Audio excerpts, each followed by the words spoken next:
Hello दोस्तों, आज 10 दिसंबर दिन शनिवार हो गया है। बात करेंगे आज की खबरों पर, यानी देश दुनिया। आज की पहली बड़ी खबर निकल के आती है गुजरात इलेक्शन रिजल्ट को लेकर। दरअसल गुजरात विधानसभा चुनाव में मतदाताओं पर प्रधानमंत्री नरेंद्र मोदी का जमकर जादू चला है। जहां जहां मोदी जी ने प्रचार किया, वहां वहां बीजेपी को शानदार जीत मिली है। दरअसल बीजेपी ने गुजरात विधानसभा चुनाव में प्रधानमंत्री नरेंद्र मोदी के चेहरे को सामने रखकर लड़ा और उसे इसका फायदा भी मिला। राज्य के करीब 1.5 दर्जन ऐसे जिले जहां पीएम मोदी ने रैलियां की थी। रैलियों के जरिए चुनाव प्रचार करने के लिए अपनी मौजूदगी दर्ज कराई और इसमें इसकी अधिकांश जिलों में बीजेपी ने सभी विधानसभा सीटें जीत भी ली हैं। यानी गुजरात में पीएम मोदी का जादू जमकर चला है। बात करें अहमदाबाद की सभी 21 सीटों पर, तो अहमदाबाद की 21 सीटें बीजेपी ने जीत ली हैं। पीएम मोदी ने यहाँ 2 रैलियां भी की थी और 2 रोड शो भी किए थे। सूरत की सभी 16 सीटें बीजेपी ने जीत ली। पीएम मोदी ने यहाँ 1 रैली की थी और 1 रोड शो किया था। दरअसल अमरेली की सभी 5 सीटें भी बीजेपी के खाते में गई हैं। इस जिले में पीएम मोदी ने 1 रैली की थी। वहीं बात करें राज्य के भरूच की सभी 5 सीटें बीजेपी ने जीत ली हैं। यहाँ पीएम मोदी ने 2 रैलियां की थी तथा छोटा उदयपुर की सभी सीटें बीजेपी ने जीत ली हैं। यहाँ प्रधानमंत्री ने 1 रैली की थी। वहीं दाहोद की बात करें तो दाहोद की सभी 6 सीटें बीजेपी ने जीत ली। इस जिले में मोदी ने 1 रैली की थी। वहीं बात करें द्वारका की, तो द्वारका की सभी 2 सीटें बीजेपी ने जीत ली। पीएम मोदी यहाँ के मंदिर गए थे। दोस्तों, अगली अपडेट निकल के आती है आयुष्मान कार्ड को लेकर। दरअसल आयुष्मान कार्ड लिस्ट में नहीं है अगर आपका नाम, तो इस आसान तरीके से तुरंत जुड़ सकते हैं आप। दरअसल उन लोगों के लिए खुशखबरी है जिनका आयुष्मान गोल्डन कार्ड नहीं बना है। अब उनके आयुष्मान गोल्डन कार्ड दोबारा से बनवाए जा रहे हैं। ये कार्ड उन परिवार वालों के लिए बनाए जा रहे हैं जिनकी प्रति वर्ष आय 1,80,000 रूपए से कम है। ये कार्ड PHC और CHC केंद्रों में बनाए जा रहे हैं। ऐसे भी परिवार हैं जिनकी आय 1,80,000 से कम है, उनका फिर भी लिस्ट में नाम नहीं आया है। जानकारी के मुताबिक हरियाणा में 31 दिसंबर तक 3 फेज में आयुष्मान गोल्डन कार्ड बनाए जाएंगे। कैथल के CMO डॉक्टर अशोक कुमार ने बताया कि अभी तक उन्हें कैथल जिले के 1,26,000 परिवार वालों का डाटा उपलब्ध हुआ है। इसमें 5,09,000 के करीब लाभार्थी हैं। प्रथम चरण में उन लाभार्थियों का आयुष्मान गोल्डन बन जाए ताकि वे इस योजना का लाभ उठा सकें।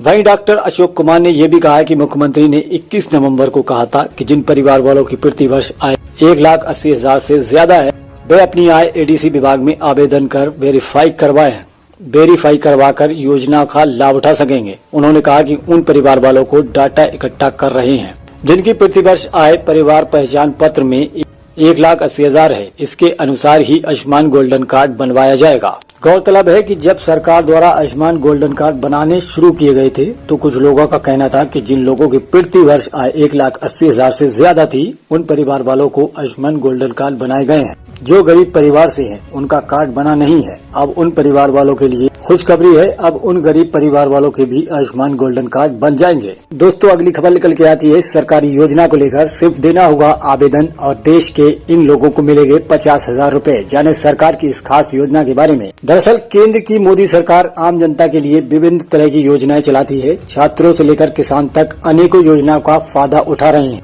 इस बार मोदी सरकार की तरफ से रेहड़ी पटरी लगाने वाले स्ट्रीट वेंडरों को बड़ा तोहफा दिया गया है। स्ट्रीट वेंडरों के लिए मोदी सरकार PM street vendor Atmanirbhar Nidhi योजना चला रही है। इस योजना के तहत स्ट्रीट वेंडर आवेदन करके पैसे ले सकते हैं। दरअसल स्ट्रीट वेंडरों को मिलेगी अब 50,000 रूपए की राशि। बता दें कि केंद्र सरकार की तरफ से साल 2020 में प्रधानमंत्री स्वनिधि योजना के तहत PM स्ट्रीट वेंडर आत्मनिर्भरता की शुरुआत की गई थी। इस योजना की अवधि 2022 तक थी, लेकिन सरकार ने अब इसे 2024 तक के लिए बढ़ा दिया। जी हां, अब सरकार की तरफ से 50,000 रूपए का तीसरा लोन देने की सुविधा शुरू की जा रही है। केंद्र की इस योजना में रेहड़ी पटरी वालों को मामूली पेपर वर्क के तहत लोन दिया जा रहा है। तय महीनों के आधार पर इस योजना में लोन पर सब्सिडी भी दी जाती है। अब PM स्ट्रीट वेंडर आत्मनिर्भरता निधि योजना के तहत दिसंबर 2024 तक आवेदन किया जा सकता है। दोस्तों, अगली बड़ी खबर निकल के आती है PM किसान योजना को लेकर। दरअसल PM किसान लाभार्थियों के लिए बड़ी खुशखबरी है। वो इसलिए क्योंकि 13वीं किस्त को लेकर आया है बड़ा अपडेट। दरअसल सम्मान निधि योजना केंद्र की मोदी सरकार की महत्वाकांक्षी योजनाओं में से एक है। इसके जरिए सरकार किसानों के खाते में हर साल 6,000 रूपए ट्रांसफर करती है। इस सरकारी योजना को केंद्र सरकार ने साल 2019 में लॉन्च किया था। इसके जरिए सरकार गरीबी और सीमांत किसानों को आर्थिक मदद देना चाहती है। अब तक इस योजना के तहत सरकार ने 12 किस्त किसानों के खाते में ट्रांसफर कर दी है। योजना की 12वीं किस्त 17 अक्टूबर 2022 को DBT के जरिए ट्रांसफर की गई थी। दरअसल मोदी सरकार ने 12वीं किस्त के पैसे देश भर के 11 करोड़ किसानों के खाते में 16,000 करोड़ रुपए ट्रांसफर किए हैं।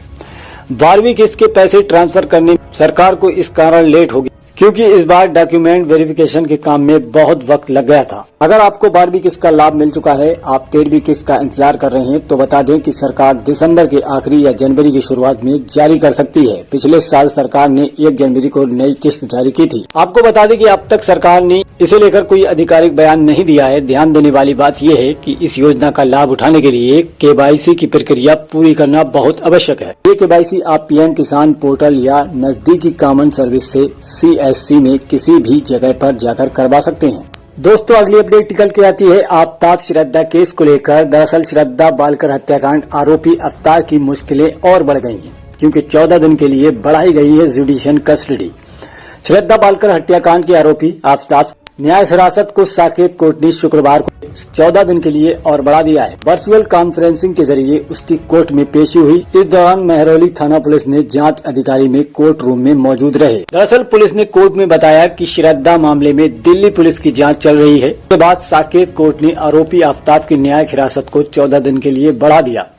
इससे पहले आफ्ताब 13 दिन से तिहाड़ जेल में न्यायिक हिरासत में था, जहां से उसको पॉलीग्राफ और नार्को टेस्ट के लिए ले जाया गया था। इस केस में अभी भी दिल्ली पुलिस DNA और FSL रिपोर्ट की सभी रिपोर्ट का इंतजार कर रही है। दरअसल श्रद्धा बालकर हत्याकांड में आफ्ताब कई बार पुलिस की घंटों चलने वाली पूछताछ का सामना कर चुका है। उसका पॉलीग्राफ फिर नार्को टेस्ट हुआ। हर बार उसने बहुत शातिर तरीके से सधे हुए जवाब दिए।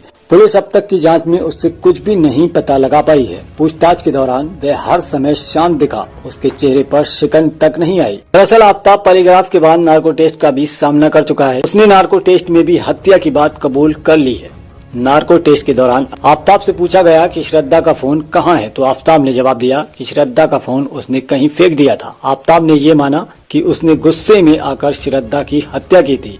वहीं पुलिस अब तक इसमें साजिश वाला एंकर तलाश कर रही है। दोस्तों, अगली अपडेट निकल के आती है मौसम विभाग को लेकर। दरअसल अगले हफ्ते मुंबई में हल्की बारिश होने की संभावना है।